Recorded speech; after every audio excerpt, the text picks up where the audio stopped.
Halo. Mbak Dita mungkin bisa duluan atau Mbak Ismi mau duluan boleh? Mbak Ismi dari Nike. Ya silakan Mbak. Iya, selamat siang Pak Ridwan. Siang, Mbak Ismi. Ismi Pak dari majalah bisnis Jepang Nikkei Chain Review.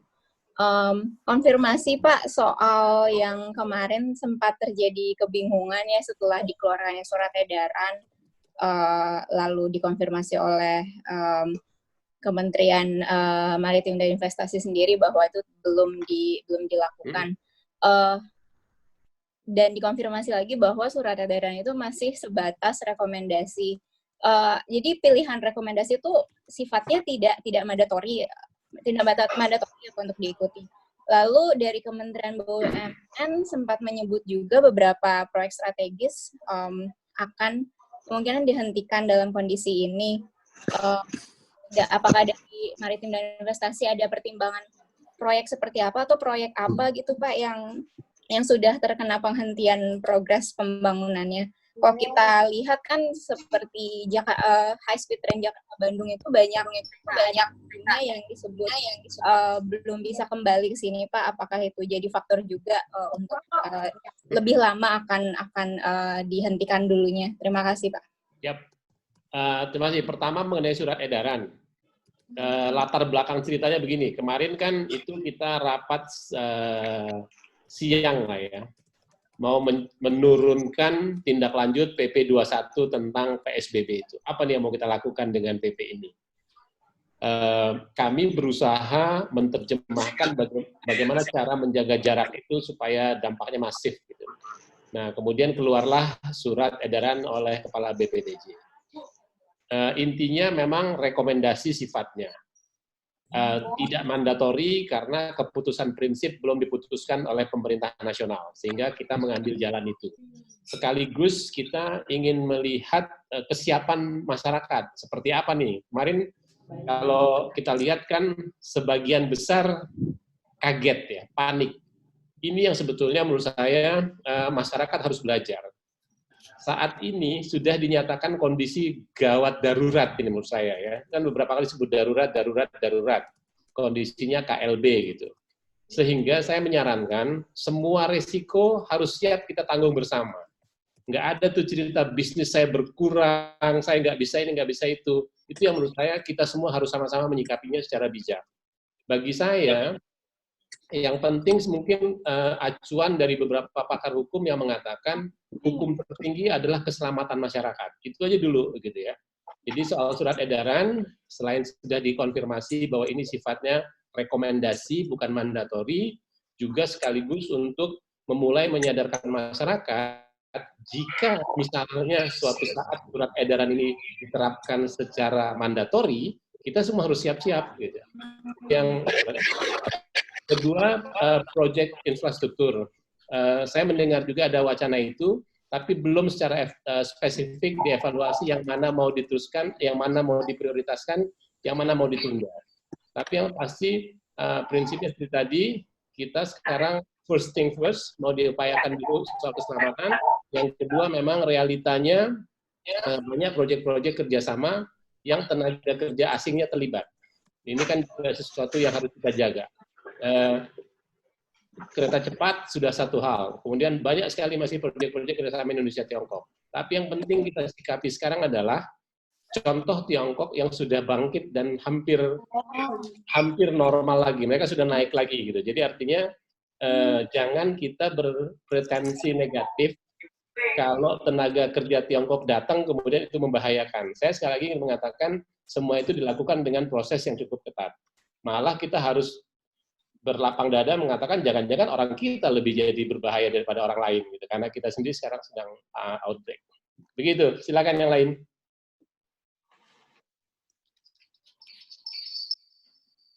Boleh yang lain? Tolong chat.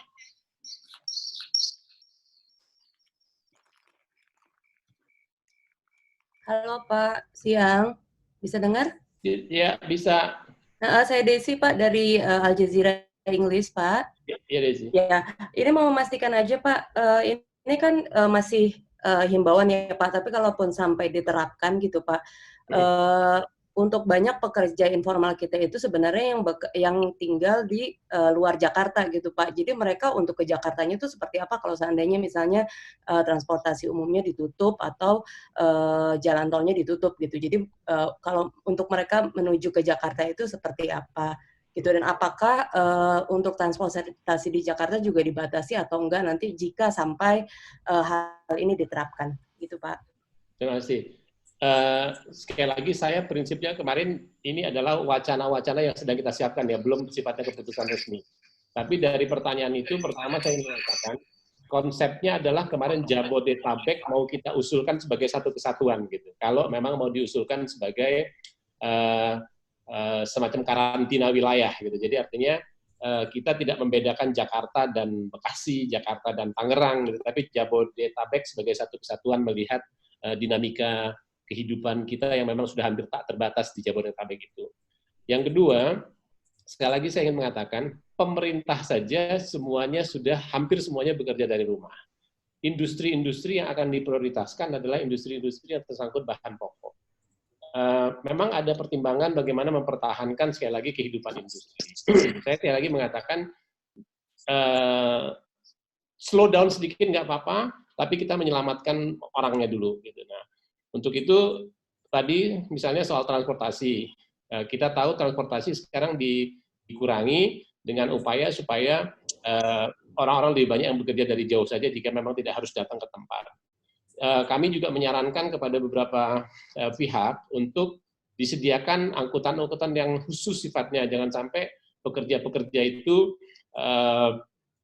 naik kendaraan umum menuju tempat mereka bekerja. Yang lain saya juga mendapat informasi bahwa beberapa industri menyediakan dormitori sementara dalam kondisi darurat ini bagi pekerja-pekerjanya. Jadi sekali lagi kita prioritaskan keselamatan, yang kedua adalah logistik, kemudian juga industri yang pemasok bahan pokok. Sekali lagi resiko ekonomi kita perhitungkan, tapi prioritas adalah keselamatan. Silakan. Izin Pak. Ya. Ferdi Pak dari Detik Pak. Ya, Ferdi. Izin Pak mau nanya mengenai SE Pak. Ini apakah ini kan udah ada PP yang soal PSBB itu ya Pak ya. Ini apakah SE ini dikeluarkan sebagai pelengkap PSBB itu sebagai rekomendasi dan sebagai acuan gitu dari kalau misalnya nanti ada pembatasan buat transportasi. Terus mungkin sekalian mau nanya soal keputusan larangan mudik nih Pak, ini kira-kira pembahasannya sudah sampai mana dan kapan sih Pak akan dikeluarkan gitu Pak? Mengingat ini kan makin banyak nih Pak yang mudik juga gitu Pak, yang keluar daerah. Kira-kira apa aja sih Pak pertimbangannya Pak sehingga masih terus dibahas gitu? Itu aja sih Pak, terima kasih banyak. Terima kasih. Saya latar belakang ESE itu tadi ya. Jadi ketika PP keluar, itu wacananya kan ada PP dan ada Perpres juga kan ya. Nah, mengkombinasikan dua produk hukum itu, kami sebagai tim melihat apa turunan tindak lanjutnya. Gitu. Kita sadari adalah Jakarta adalah zona merah. Gitu. Kemudian ada pemikiran bagaimana kalau kita kendalikan arus yang keluar dari Jakarta dulu, supaya tidak menyebar keluar Jakarta. Dalam konteks itu, kemarin dibicarakan mekanisme untuk mengusulkan Jabodetabek sebagai kawasan karantina kesehatan. Nah, jika Jabodetabek kemudian dinyatakan sebagai karantina kesehatan oleh Kementerian Kesehatan, maka dari sektor perhubungan dan transportasi, kami menyikapinya untuk mengendalikan transportasi seperti di dalam surat edaran itu. Idenya begitu, jadi Jabodetabek rawan, gitu, zona merah, kalau dinyatakan sebagai kawasan karantina kesehatan dari sektor transportasi, kita harus cegah supaya kita harus sikapi supaya arus terutama yang keluar dari Jabodetabek tidak membahayakan Indonesia secara keseluruhan. Gimana? Oke. Kemudian yang kedua tadi, sebentar, saya lupa. Yang kedua tadi apa ya? Mudik. Yang kedua apa tadi? Yang kedua? Soal mudik Pak. Oh, soal mudik. Tadi mudik kan baru ada ratas. Arahnya Pertama, Presiden mengatakan agar kebijakannya secara komprehensif, secara keseluruhan, jangan sepotong-sepotong. Nah, saya mungkin begini ngelihatnya. Pertama, kita tidak lihat spesifik mudik, karena kan mudik masih lama di sebenarnya kan ya, kita masih puasa aja belum gitu. Kita juga harus melihat fenomena dalam tanda petik eksodus orang-orang keluar Jakarta. Nah, untuk eksodus ini, pemerintah sudah menyiapkan skema-skema pengamanan sosial. Itu sudah banyak dibicarakan Pak Mensos, saya kira nanti lebih tepat untuk menyampaikan. Intinya sudah disiapkan insentif bagi orang-orang yang akan tinggal di Jakarta berupa kebutuhan-kebutuhan pokok dan nanti ada beberapa lagi yang lain. Nah, sekarang ini tadi saya dengar dari sementara hasil ratas, pemerintah tidak akan melarang mudik, namun kami akan mengendalikannya agar pemudik tidak membawa penularan penyakit ke daerah masing-masing. Jadi sekali lagi arahnya sekarang tidak secara keras melarang, tapi akan mengendalikan supaya kalaupun orang pulang kampung, mereka tidak membahayakan masyarakat di kampungnya. Cara yang lain adalah memastikan mereka yang akan pulang itu sudah dalam tanda petik bersih lah gitu ya, itu sedang diupayakan. Kemudian dalam tatanan implementasinya nanti akan diupayakan secara ketat prinsip jaga jarak secara disiplin. Jadi akan dikendalikan supaya bis jangan penuh sesak, misalnya kereta jangan penuh sesak, jalanan juga lancar supaya tidak terjadi penumpukan misalnya. Itu nanti pasti akan dibahas detailnya. Begitu, terima kasih. Lalu dari media Indonesia. Silakan.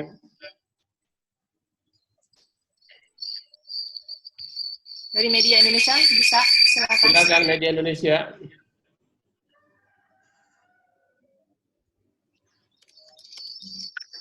Halo, selamat siang. Siang. Ya, Pak, terkait dengan imbauan mudik ini, kalau koordinasi dengan pihak daerah seperti apa ya, Pak? Seperti protokol-protokol untuk mencegah tadi penguraian virus yang nanti di daerah ketika ada orang yang dari Jakarta pulang ke kampungnya seperti itu dari daerahnya, seperti apa koordinasi? Itu dulu, terima kasih. Terima kasih. Kalau dari sisi kami yang kami koordinasikan, setiap hari lebih dari satu kali, baik melalui grup medsos maupun video conference, di situ selalu ada perwakilan dari daerah-daerah, khususnya daerah-daerah yang memang mobilisasi orang dari Jakarta keluarnya itu banyak, seperti Jawa Barat, Jawa Tengah, Jogja, Jawa Timur, bahkan Lampung. Nah, itu kita selalu komunikasi intensif. Yang kita lihat sekarang, daerah-daerah berusaha keras untuk menyikapi bagaimana kalau warga aslinya itu pulang. Kita tahu Gubernur Jawa Barat, Gubernur Jawa Tengah, dan gubernur-gubernur yang lain sudah berusaha keras untuk menghimbau agar masyarakatnya yang sedang tinggal di Jabodetabek tidak pulang dalam waktu dekat. Kemudian ada gubernur yang mewajibkan untuk isolasi dan karantina. Nah, dari sisi pemerintah sebetulnya PR paling besar pemerintah pusat adalah bagaimana mengharmoniskan kebijakan daerah-daerah tersebut dan kebijakan nasional. Jadi artinya kan kita tidak bisa membiarkan orang yang sudah setengah jalan dari Jakarta katakanlah menuju Jawa Tengah sampai di dekat kampungnya dia ditahan nggak boleh masuk. Gitu. Nah, harmonisasi ini yang kita upayakan oleh pemerintah pusat. Kemudian selain itu juga kita sekarang ya dengan kebijakan belum ada pelarangan secara resmi, berarti daerah-daerah harus lebih siap untuk menerima warganya. Nah, kesiapan itu bisa diwujudkan dengan fasilitas kesehatan yang lebih baik, juga kesiapan-kesiapan pengawasan terhadap warganya di sana. Demikian. Berikutnya dari Kontan, Mbak Lydia. Pak, ini mau bertanya tadi yang Bapak bilang bakalan soal ini kan sekarang belum ada larangan mudik. Maaf, tidak begitu jelas suaranya, maaf. Ya. Yang ini kan Pak, Bapak bilang tadi sampai sekarang kan belum ada larangan mudik secara keras melarang masyarakat untuk mudik dan akan melakukan beberapa upaya. Dari pemerintah daerah, sebenarnya dari pemerintah pusat itu seperti apa ya Pak nanti supaya untuk memastikan bahwa mereka memang bahwa sehingga penyebarannya bisa ditekan. Terima kasih, Pak. Sudah, bisa tolong diulangi, suaranya terputus 100%, saya nggak nangkep 100%. Yang ini, Pak, yang tadi, yang adanya pelarangan mudik, kan belum ada nih, Pak, pelarangan mudik sekarang.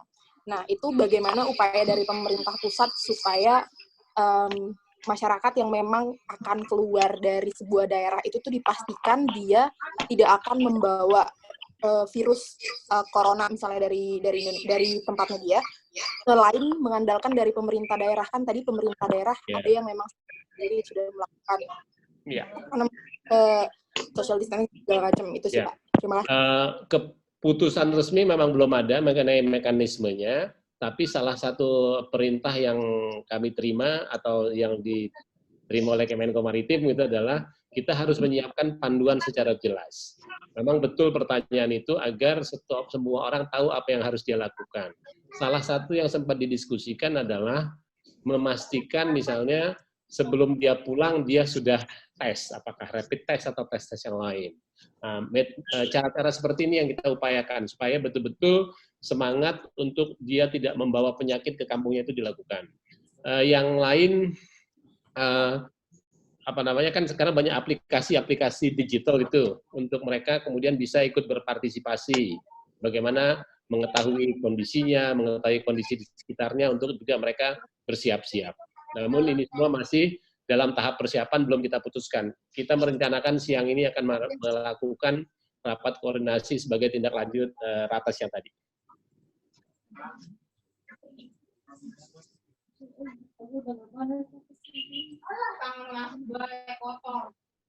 Silakan yang lain. Pak Ridwan? Ya. Dari Arab News, Pak. Iya, silakan.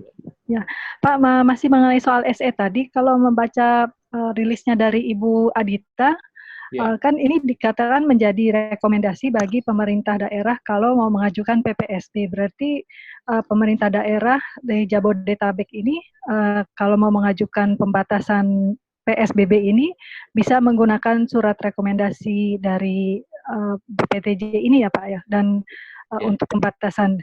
Dan berartinya nanti kalau misalnya iya, itu dari Jakarta, pemerintah daerah Jakarta, Tangsel, Bekasi, Bogor kan sendiri-sendiri. Itu nanti mereka akan sendiri-sendiri mengajukannya Pak, atau unified sebagai Jabodetabek gitu? Kemarin kami berdiskusi untuk menyatukan Jabodetabek sebagai satu kesatuan. Kita supaya memudahkan lah. Kemarin itu direncanakan untuk diusulkan, diajukan oleh gugus tugas yang memang menurut PP 21 tersebut dimungkinkan untuk mengajukan. Jadi Jabodetabek dianggap sebagai satu kesatuan. Oke, baik Pak, makasih. Wahyudi, Pak Ridwan, Straits Times. Silakan, Mas. Makasih Pak. Itu dengan satu wilayah Jabodetabek, apakah tidak merugikan wilayah lain? Mengingat kasus total nasional aja 50%-nya itu Jakarta. Terus dari PP-nya juga kewenangan itu diberikan kan per gubernur. Jadi pengaturannya itu per gubernur yang mencakup wilayah satu provinsi gitu. Terus apakah karantina wilayah itu menjadi lebih kurang efektif kalau semakin besar wilayahnya? Karena jadi semakin banyak leluasa orang yang keluar masuk traffic, keluar masuk lintas wilayah. Yang kedua soal mudik Pak, itu kalau mengingat hiruk pikuknya mudik itu Pak, seperti data juga menunjukkan ada 19,5 juta tahun lalu, apakah bisa Pak diatur dengan meminimalisir kemungkinan resiko penularan? Apalagi yang tadi Pak Ridwan bilang soal rapid test, kan itu nggak mudah bagi orang untuk ngambil rapid test untuk sebelum mudik Pak. Terima kasih Pak.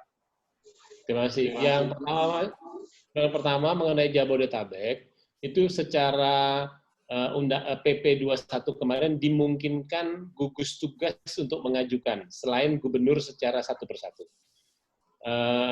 Kemudian saya juga mengajak teman-teman semua, kita lah seluruh masyarakat ini, untuk melihat kondisi sekarang ini kondisi luar biasa. Kondisi luar biasa. Kita jangan perlakukan sebagai biasa-biasa saja gitu. Kalau 1-2 gubernur enggak diambil alih oleh gugus tugas, ya sudahlah, kita ini lagi mau menyelamatkan masyarakat, gitu, bukan mau berdebat soal prosedural. Kemudian soal untung rugi juga tadi, saya udah bilang, rugi nggak apa-apa daripada mati. Kemudian yang tadi mengenai karantina wilayah, itu ide bagus kalau berbasis masyarakat. Bagaimana masyarakat di level kecamatan lah misalnya gitu bisa membuat gerakan masyarakat secara mandiri atas kesadaran sendiri untuk membatasi jaga jarak itu. Memang saya sepakat kalau kita dilakukan dalam tingkat yang ukuran wilayahnya lebih kecil akan lebih efektif. Kita juga harus sadar tapi ukuran wilayah-wilayah di kita ini kan tidak sama dari satu tempat ke tempat yang lain. Nah, di samping itu juga ada sumber daya. Kita kan harus membayangkan ketika seorang kepala wilayah memutuskan sesuatu kan dia harus implementasikan. Itu perlu sumber daya gitu. Misalnya gubernur dia punya kekuatan orang lebih banyak, dia bisa punya anggaran lebih besar, dia punya aparat lebih memadai gitu. Itu yang mungkin akan menjadi pertimbangan juga. Kalau saya mengusulkan memang gerakan berbasis masyarakat harus kita galakkan melalui kampanye. Namun gerakan yang ditata oleh pemerintah harus harmonis dari atas sampai bawah. Jangan sampai nanti, seperti tadi saya contohkan, daerah di luar Jakarta melarang masuk, warga dari Jabodetabek keluar menuju situ, nanti dia akan terkatung-katung di tengah jalan. Itu yang harus kita hindari. Terima kasih, silakan yang lain. Selamat siang, Pak Ridwan. Saya Chandini dari Koran Australia. Saya mau perjelas lagi flow-nya ini kan sudah ada rekomendasi. Apakah berikutnya dia akan ke Menteri Kesehatan dulu dan ke gugus tugas, baru mungkin dijadikan law? Dan ya flow-nya bagaimana dan tahapnya gimana ya? Kapan akan ada perkiraan kapan? Like 2 hari atau seminggu? Like, berapa lama prosesnya? Ya, terima kasih. Resminya implementasi tata caranya akan kita rapatkan setelah ini. Jadi setelah para menteri ratas yang sekarang ini sedang berlangsung, kita akan tindak lanjuti. Tapi bayangannya, prosedurnya kalau kemarin berdasarkan PP 21 dan Kepres 11 itu, Perpres 11 itu, yang bisa mengajukan memang kepala daerah atau kepala gugus tugas. Mengajukan kepada Menteri Kesehatan. Kemudian Menteri Kesehatan yang menentukan status karantina kesehatan. Nah, begitu status karantina kesehatan ditentukan, sektor-sektor menyesuaikan. Nah, dalam hal ini sektor transportasi dan perhubungan menyesuaikannya dengan cara tadi mengendalikan lalu lintas yang salah satu panduan yang sudah siap itu sebetulnya surat edaran itu. Memang statusnya sekali lagi masih rekomendasi, kapan dia akan secara resmi diberlakukan itu akan kita bicarakan setelah ratas ini. Terima kasih. Masih ada? Cukup? Kalau sudah cukup, saya penutup sedikit ya, teman-teman. Masih ada? Enggak, ya sedikit Pak, satu lagi, boleh nggak? Oke. Ya, silakan. Tadi menyambung Bapak bilang bahwa akan dirapatkan siang ini, berarti nanti sore kita bisa tahu hasilnya gitu Pak? Atau kira-kira apa? Boleh nanti mungkin melalui humas lah ya, kalau memang sudah keluar hasilnya nanti sore. Oke, makasih Pak. Ya, terakhir teman-teman saya mau minta ini juga, supaya sekali lagi saya ingin kita sama-sama menyampaikan informasi kepada publik yang mudah dicerna dan harmonis gitu ya. Yang kedua, saya sekali lagi ingin minta bantuan teman-teman untuk membangkitkan kesadaran masyarakat bahwa kondisi sekarang ini kondisi luar biasa. Mari kita sikapi dengan cara yang tidak biasa-biasa saja. Yang ketiga, semangatnya adalah semangat keselamatan masyarakat. Sehingga jika ada konsekuensi-konsekuensi ekonomi, konsekuensi sosial, dan lain-lain, mari tidak kita pertentangkan, mari kita coba jadi jalan keluar bersama-sama. Itu mohon bantuan kepada teman-teman yang bergerak di media. Terima kasih, selamat siang. Wassalamualaikum warahmatullahi wabarakatuh.